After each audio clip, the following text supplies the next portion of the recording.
નમસ્કાર મિત્રો, લાકડીઓદાર યુટ્યુબ ચેનલમાં ફરી આપનું સ્વાગત છે. આપણી સાથે શિક્ષક જોડાયેલા છે રઘુભાઈ દેસાઈ. આજે એમનો વ્યક્તિગત પરિચય લઈશું તથા એમની બાળપણની આખી જીવનગાથા જાણીશું. તો એવા જ આપણા મહેમાન રઘુભાઈ દેસાઈ. રઘુભાઈ, પહેલા તો આપનો પરિચય આપશો. નમસ્કાર આનંદભાઈ. મારું નામ રઘુભાઈ કરમણભાઈ દેસાઈ. મારું મૂળ વતન આદિવાડા, ચાણસ્મા બેચરાજી પાસે. મારું બાળપણ બે જગ્યાએ વીતેલું. નાની કડી મારું મોસાળ થાય ત્યાં, અને પછી મારા માદરી વતન આદિવાડામાં. મારું બાળપણ આમ આપણે જોઈએ ઓલ ઓવર આપણા જે માલધારી સમાજની અંદર કે આપણે નાના હોઈએ ત્યારે આપણને મોસાળમાં રહેવાનો ખૂબ શોખ હોય એમ. અને મોસાળમાં આપણને લાડ પ્યાર પણ બહુ મળતા હોય. એટલે હું નાનપણ મારો મોસાળ નાની કડી થાય કડી પાસે ત્યાં વીતેલું. લગભગ મારી 6 વર્ષની ઉંમર થઈ ત્યાં સુધી હું હતો નાની કડીમાં. અને જે મારે પ્રાથમિક શાળામાં અભ્યાસ કરવાની ઉંમર થઈ દાખલ થવાની, અને તરત જ અમારા કુટુંબમાં એક ગાયકવાડ શાસનમાં રિટાયર્ડ દાદા હતા, નાનુભાઈ માસ્તર નામ. એમની ટપાલ મારા મામા ઉપર આવી અને એમણે એમ કહ્યું કે ભાઈ તમારા ભાણિયાને ત્યાં નામ ન લખાવશો અને આદિવાડામાં દાખલ કરો. તો મારા મામાએ એવું કહ્યું કે ભાઈ ભાણિયો અહીં ભણશે, મારી બેનનો ભાણો છે, અહીં ભણશે તો શું વાંધો છે. તો અમારા દાદા એવું કહ્યું કે લાડ પ્યારમાં મામા મામી આગળ ભાણિયો ભણી નહીં શકે અને એનું કારકિર્દી પૂરી થઈ જશે, માટે તમે એને આદિવાડા મોકલો. વેકેશનમાં તમારે જેટલા લાડ પ્યાર કરવા હોય એટલા કરાવજો એમ. અને એ દિવસે મને એટલું બધું ખોટું લાગેલું કે અમારા દાદા ટપાલ લખીને મને બોલાવી લે ગામડામાં.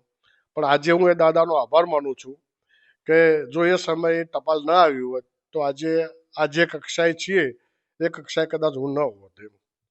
જી રઘુભાઈ, અને આપણામાં કહેવત છે જાણ્યું કે મોહાળ વણા માધું ના પકાય. એવી રીતે મોહાળની જે લાગણી અને જે વાત છે એ પણ આપણે પ્રાથમિક શિક્ષણ ક્યાંથી મેળવ્યું અને માધ્યમિક શિક્ષણ ક્યાં, એના વિશે પણ બે શબ્દ.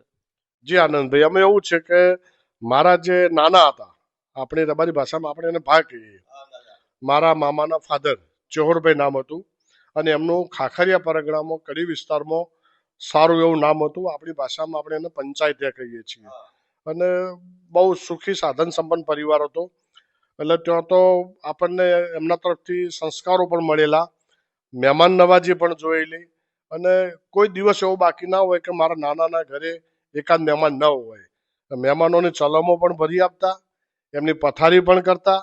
અને મહેમાનોની પથારી કેમ કરવી, મહેમાનોની આગતા સાગતા કેમ કરવી, એ બધું અમે તો મારા મોસાળમાંથી શીખેલા.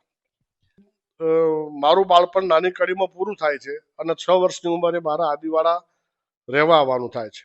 અમારા ગામ આદિવાડામાં તે સમયે 1 થી 7 ધોરણની પ્રાથમિક સ્કૂલ હતી.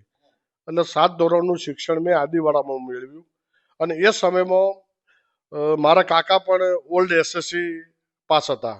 એટલે મારા કાકા તેજાભાઈ દેસાઈ, જે ગામમાં માજી સરપંચ તરીકે 10 વર્ષ એમણે 2 ટર્મ સુધી સરપંચમાં એમણે ફરજ અદા કરેલી. એટલે એમના તરફથી પણ અમને સારું એવું માર્ગદર્શન મળેલું. 1 થી 7 ધોરણ સુધી આદિવાડા મેં અભ્યાસ કર્યો. પણ જે મોસાળનો લગાવ હતો ને એ છૂટતો નહોતો. વેકેશન પડે એટલે એ જ દિવસે વેણપુરા 3 કિલોમીટર ચાલીને જવાનું અને ટ્રેનમાં બેસીને કડી ઉતરી જવાનું. અને પછી વેકેશનમાં તો એન્જોય કરવાની, મજા કરવાની. સમયમાં એવું હતું કે અમારા ગામમાં 1 થી 7 ધોરણની પ્રાથમિક શાળા હતી, સરકારી શાળા. પછી આપણે આગળ ભણવું હોય તો અમારા બાજુ 4 કિલોમીટર ચાલીને જઈ શકીએ તો તે એકેડેમી સ્કૂલ હતી.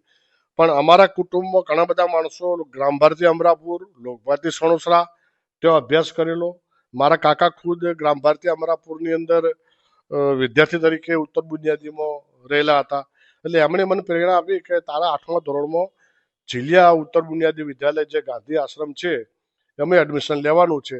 અને એ સમયે મારા કાકા મારું 7મા ધોરણનું પરિણામ અને લઈને મને ત્યાં ફોર્મ ભરાવ્યું. અને માલજી દાદાની જે ઝીલિયા આશ્રમ ગાંધી આશ્રમ છે ત્યાં મારું 8મા ધોરણમાં એડમિશન અપાવ્યું.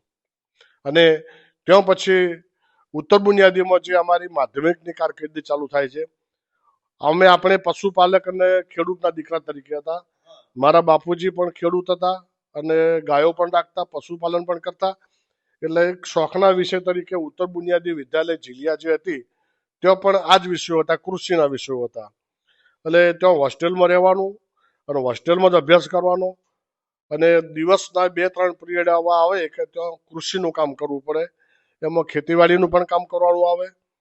એ સમય જરા અમને એવું લાગતું વિદ્યાર્થી અવસ્થામાં કે આ બધું ક્યાં આપણે કરવું, પણ આજે એવો અહેસાસ થાય છે કે જે બુનિયાદી શિક્ષણ છે ને એ જ મહત્વનું શિક્ષણ છે. અને એમાંથી જ નાગરિક સારો પેદા થાય, સમજુ નાગરિક પેદા થાય, બાહોશ નાગરિક પેદા થાય, ક્રાંતિકારી નાગરિક પેદા થાય. એ બુનિયાદીની દેન છે. મેં ધોરણ 10, 8, 9, 10 જિલ્લાની અંદર અભ્યાસ પૂરો કર્યો. પછી એ સમયે ઉપરા ઉપરી દુષ્કાળો ખૂબ આવતા હતા. એટલે કૌટુંબિક પરિસ્થિતિ મુજબ અમે 4 ભાઈ બહેનોમાં સૌથી મોટો હું હતો. એટલે મારા બાપુજીનું કહેવું એવું હતું કે રઘુ તને નોકરી મળે તો એમ કે આપણી સૌ પ્રથમ પ્રાયોરિટી એ રહેશે કે આવકનો સ્ત્રોત ઊભો થાય એમ. તો એ સમયે મેં 10મું ધોરણ પાસ કરીને અને પછી લોકભારતી સણોસરાની અંદર પીટીસી કોલેજમાં મેં એડમિશન મેળવ્યું. અને મારો ત્રીજો તબક્કો લોકભારતી સણોસરાથી ચાલુ થાય છે.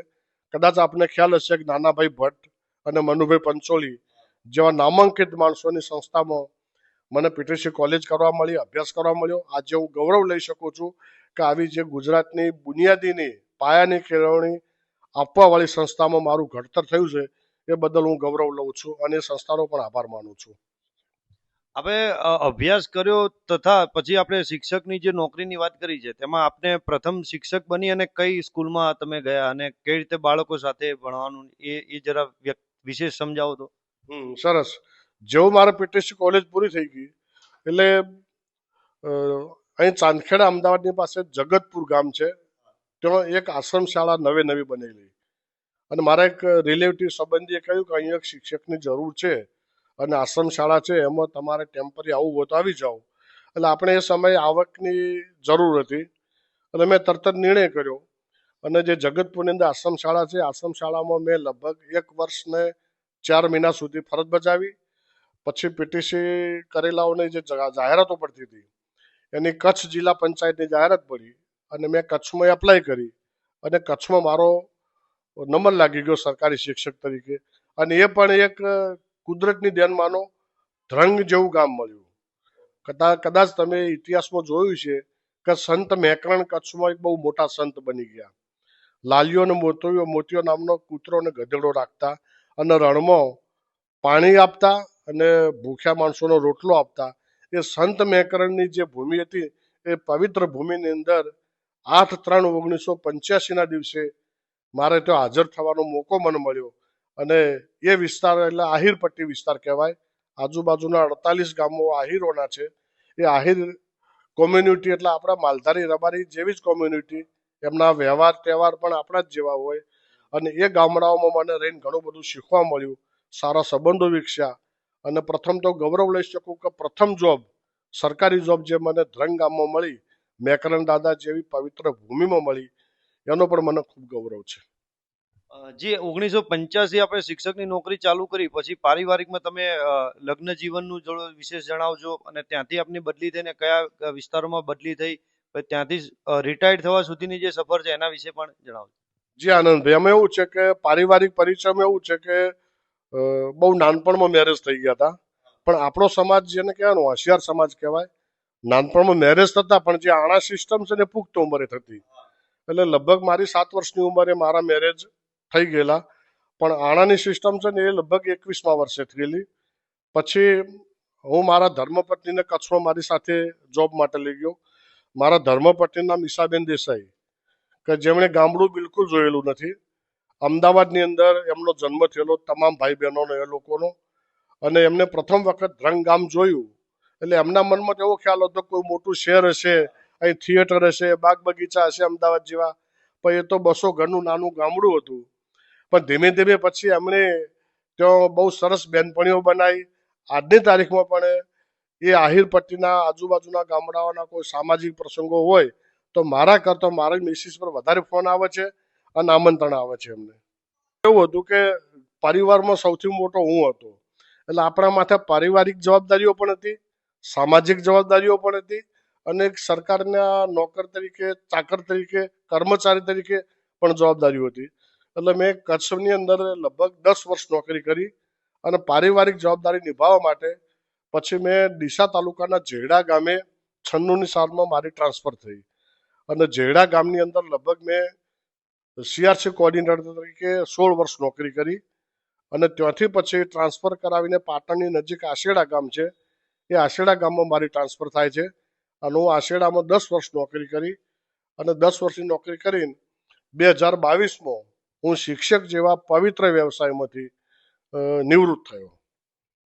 જી રઘુભાઈ, 1985 માંડી અને 2022 સુધી જે આપણે શિક્ષક જગતની વાત કરી, શિક્ષણને આપણે જાડી ભાષામાં ગુરુ તરીકે બી આપણે કહીએ છીએ કે ભાઈ ઉલામણું નામ આલીએ તો આપણી ભાષામાં જે કહીએ માસ્તર, જે માના સ્તરે જેને ભણાવે છે. તો આ શિક્ષકને અમે ક્યારે સાંભળ્યું છે કે ભાઈ શિક્ષક તો ક્યારે રિટાયર થાય જ નહીં. તો અત્યારે હાલના જીવનની જે વાત છે એમાં પછી તમે રિટાયર થયા પછીનું શું હોય છે, એમ કે જે રિટાયર તો થતા જ નથી માસ્તર, તો એના પછીનું જરા. જી આનંદભાઈ, તમારે કઈ વાત સાચી છે કે શિક્ષકનો પવિત્ર વ્યવસાય છે. શિક્ષક કોઈ દિવસ નિવૃત્ત નથી થતો. એ ફક્ત એક સરકારી ફોર્મ્યુલા હોય છે કે ફરજમાંથી તમારે 58 વર્ષ થાય એટલે નિવૃત્તિ લેવી પડે. પણ હું એવું માનું છું કે શિક્ષક કરતો માસ્તર જે માના સ્તરે જઈને કામ કરે છે એ વ્યવસાય બહુ પવિત્ર ઉજળો વ્યવસાય છે. આજના સમયની અંદર ભલે કદાચ લોકો ધૃણાની નજરથી જોતા હોય કે માસ્તરમાં શું લેવાનું, પણ ખરેખર પરંતુ એવું માનું છું કે બહુ પવિત્ર અને એક સારા નાગરિકો બનાવવાનો વ્યવસાય છે. અને શિક્ષક ક્યારેય રિટાયર નથી થતો.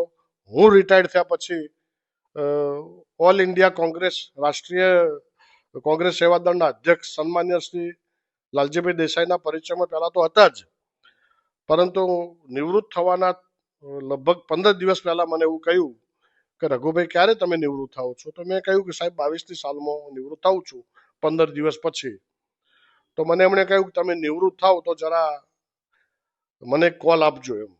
એટલે હું નિવૃત્ત થાઉં છું અને રાત્રે આવીને સન્માન્ય લાલજીભાઈ દેસાઈ સાહેબને કોલ આપું છું કે સાહેબજી આજથી હું સરકારી ફરજમાંથી નિવૃત્ત થાઉં છું શિક્ષક તરીકે. પણ મને એક અંદરથી શોખ હતો કંઈક કરવાનો એમ, અને કંઈક અલગ કરવાનો શોખ હતો. અને થોડો રાજકીય શોખ એટલા માટે હતો કે મારા કાકા ગામમાં 2 વખત સરપંચનું ઇલેક્શન લડેલા અને સારી એવી એમણે સરપંચ તરીકેની સેવા બજાવેલી. મારા મોસાળમાં જે મારા મામા અને મારા નાના હતા એ પણ રાજકીય રીતે બહુ ગૌરવ ધરાવતા હતા. એટલે એમની પાસેથી ઘણા બધા પાઠ મેં શીખેલા. એવી એક ઈચ્છા થઈ કે આપણે રાજકારણમાં જઈને કંઈક સારી એવી સેવા કરીએ. એટલે લાલજીભાઈએ પછી મને સેવા દળની અંદર ગુજરાતના ઉપાધ્યક્ષ તરીકે અને ઉત્તર ગુજરાતના પ્રભારી તરીકેની મને જવાબદારી આપી. અત્યારે હાલ હું એ જવાબદારી નિભાવી રહ્યો છું. જી રઘુભાઈ, આપને વાત કરી કે રાજકીય પાર્ટીમાં આપને કોંગ્રેસ પાર્ટી જોઈન કરી છે, લાલજીભાઈના નેતૃત્વમાં જોઈન કરી છે. એના સિવાય સામાજિક રીતે આપને શું જવાબદારી છે સમાજ સેવામાં? જે પણ આપણે ઓબીસી ચહેરા તરીકે સમાજમાં પણ આપ સેવાભાવી કરતા હો છો, એના વિશે 2 શબ્દ. જી, સામાજિકમાં એવું છે કે માલધારી વિકાસ સંગઠન હાલ એક બહુ જબરજસ્ત લગભગ ગુજરાતના ઘણા બધા જિલ્લાઓમાં પ્રવૃત્ત છે અને ગ્રામ્ય વિસ્તારના માલધારીઓના પ્રશ્નો ઉપર કામ કરી રહ્યું છે. એમાં પણ મને ઉપાધ્યક્ષ તરીકેની જવાબદારી મળેલી છે. અને જે વાંચન વિશે યુવાનોને તમે ઘણી વખત જોયું છે કે અમે એક વખત બેસણા ઝુંબેશની એક ટીમ લઈને તમારી સાથે આવ્યા હતા તમારા ઘરે, ત્યારે તમે અમને ખૂબ પુસ્તકો ને બધું આપ્યા હતા. તો આ એક નવી પહેલ વિશે પણ 2 શબ્દ. જે આનંદભાઈ, આમાં મેં એક એવો નિર્ધાર કર્યો છે કે જે આપણા સમાજની અંદર પહેરામણીના નામે ખોટા ખર્ચા થઈ રહ્યા છે એની સામે આપણે કોઈને બાંધવા નથી. પણ મેં એવું નક્કી કર્યું કે વ્યક્તિગત આપણે મારા ઘરથી જ શરૂઆત કરીએ. આજે મારા ઘરે કોઈ મિત્ર આવે, કોઈ મહેમાન આવે, કોઈ શુભેચ્છક આવે તો એમને સારા એવા વાંચવા લાયક પુસ્તકો ગિફ્ટમાં આપું છું અને પુસ્તક આપીને એમનું સન્માન કરું છું. એ આઈડિયા મને દેવભાઈ દેસાઈ પાસેથી આવ્યો. અમે એક શિબિર કરી અને શિબિરની અંદર અમે દરેક આપણા માલધારી ભાઈઓને એક એક પુસ્તકો ભેટ આપ્યા. અને દેવભાઈ દેસાઈના પરિચયમાં આવ્યા પછી મને એવું લાગ્યું કે ખરેખર વાંચન બહુ જરૂરી છે. વાંચન તો મારો તો શોખ હતો જ, પણ સમાજના યુવાનો વાંચન કરતા થાય અને વાંચનમાંથી કંઈક નવું શીખે તો ઓટોમેટિક યુવાનોની દિશા બદલાશે અને યુવાનોમાં ક્રાંતિ આવશે. જી આભાર રઘુભાઈ. આજ હતા આપની સાથે રઘુભાઈ દેસાઈ, જે શિક્ષણ જગતમાં ખૂબ સફળતા પ્રાપ્ત કરી, રાજકીય ક્ષેત્રે આપ ખૂબ સફળતા પ્રાપ્ત કરો એવી શુભેચ્છાઓ સાથે આપનો આભાર. લાકડીયું તાર યુટ્યુબ ચેનલમાં ફરી મળીશું.